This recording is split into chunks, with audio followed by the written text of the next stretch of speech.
Sheepherders are there. Well, it's going to be the Sheepherders, the Southwest Tag Team Champions, against a combination that has got to be great. Sweet Brown Sugar and Scott Casey. Well, Sweet Brown Sugar and Scott Casey are two of the finest young athletes we have in wrestling today. I'm afraid the Sheepherders are going to have their hands full. The Sheepherders, however, I would say that they're the finest tag team group that ever came from New Zealand. And the Australians had one years ago, but I would say these fellows are leading the parade from New Zealand today. There's the bell. Now they'll go through their flag ceremony. But while they're doing that, I want to remind all you fans that Southwest Championship Wrestling will be held at Fort Hood, Texas on June the 1st. And Fort Hood, Texas, Lou, happens to be the free world's largest manned military installation. It's going to be great to be over there with the United States Army. I should say so. Well, we all spent a little time in the service years ago, and working in our various Army camps and so forth. We did a lot of that during World War II, and I'm sorry I won't be able to go up there and make that trip. I would like to very much, because it'll be reminiscent of many of the things that we did, you know. Yeah, right. I'm an old Army man myself. I gave Uncle about 3 years with the United States Army, so it's going to be good to be back at Fort Hood.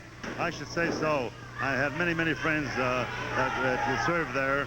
I was Fort Sam myself, so we were not too far apart. That's right. The Sheepherder. This is Luke Williams, the Sheepherder, against Sweet Brown Sugar. Sugar thrown into the corner. There goes Williams after him, and he doesn't get him. Oh, look at that drop kick. You ever see a guy get so high with a drop kick? This kid has more agility than anyone I've ever seen. He's unbelievable. Fantastic reflex. The Sheepherder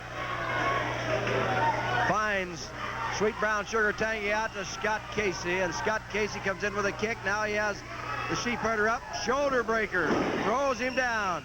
Drops in there with a knee. Here's the count. It's 1, 2, and from outside the ring, the other Sheepherder, Jonathan Boyd, comes in to help out. That's the thing about these Sheepherders. They know they can get by with a 4 count on an illegal hold because they can go to 5. They know they can come in and snatch you off before the referee gets. They use every trick available. I want to watch you to watch a minute, Lou, some of these counts. Now, there's the tag. You see the other one stays in. He'll stay in as long as he can, and then the referee finally has to get him out of there. Well, they're great tag team partners. I know that. But I've been around them a wee bit, you know. And what happens, Stan, is it's a crazy thing, but the people from down under, they have some kind of an idea when they call someone a Yank that it's an insult, you know. And they don't understand that we have developed some expertise in wrestling they don't have. Well, we didn't originate it. We got it from Europe. That's right. Sheepherders punishing Sweet Brown Sugar's tag back in. That's a fist. Takes him over into the corner. They want to keep him in their corner, and there's one of them holding. The tag was made. The tag was legal. But here they go up on that middle rope. Just that elbow pad and right into the side of the neck. Oh, they work like an oil clock. I know that. They work very well together. They're very sharp. Once they get you hurting, then they stay on you. They don't give you a break at all. Well, they're hungry ones, you know, and that's where it is. That's the way it goes. Jack Dempsey said it years ago, the hungry ones. And I heard Adrian Adonis say this after the match, that he won the Undisputed Heavyweight Championship in Houston. He gave an interview. He said, I'm hungry. Some of them are not. That's right. And he was the power man in the Summit. Now, Casey comes in to help out, and the Sheepherder didn't like it. Casey gave him some of the taste of their old medicine. Well, Casey's a pretty decent hand in there. He's got an old head on him that's good. They have to get up pretty early to get ahead of him. He's a pretty sharp fellow. There's a headbutt by Sweet Brown Sugar. He makes the tag. In comes Scott Casey over that top rope. A kick. Scott Casey, exciting in the ring. Knocks the Sheepherder down. Oh, the fans love it.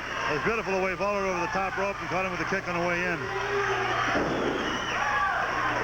Casey has him covered up, and it's a 2 count. Referee Jack Howe. There's a sleeper hole. Let's see what the Sheepherders do here. That should do it. If he can stop the carotid artery, it's all over. Up. Too bad. Got interrupted. All 4 men into the action now.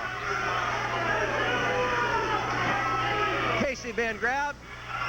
He is thrown over. I believe he went over the top rope. I couldn't really tell. Oh, there's Bobby Jaggers out there. Jaggers is out there and grabs Casey and slams his head into the steel post that supports the ceiling. As the Sheepherders punish Sweet Brown Sugar, Casey is the legal man in the ring, I believe. Sugar is thrown between the ropes. Casey was thrown into the steel post by the hangman, Bobby Jaggers. He's out there yelling, beat him, beat him, beat him. I wish Jaggers would get out here instead of interfering in the match. Well, I think there's a little bit of collusion between the Jaggers and the Sheepherders. There's got to be something going on there. Here's the tag. Casey is really hurting now. Up on the middle rope. I thought for a moment it was a top rope. It's the middle rope. There he is, right across the neck. Casey's out cold. 1, 2, 3. There's no way. But the big blow was Jaggers. Jaggers interfering in the match. He certainly was, and as I said before, they must have gotten together because that was not an accident. They got together, and it's a shame that they would do that to a great athlete like Casey. Well, ladies and gentlemen, the Sheepherders win it over Sweet Brown Sugar and Scott Casey. And stay tuned, because Southwest Championship Wrestling continues from the Junction here in San Antonio, Texas.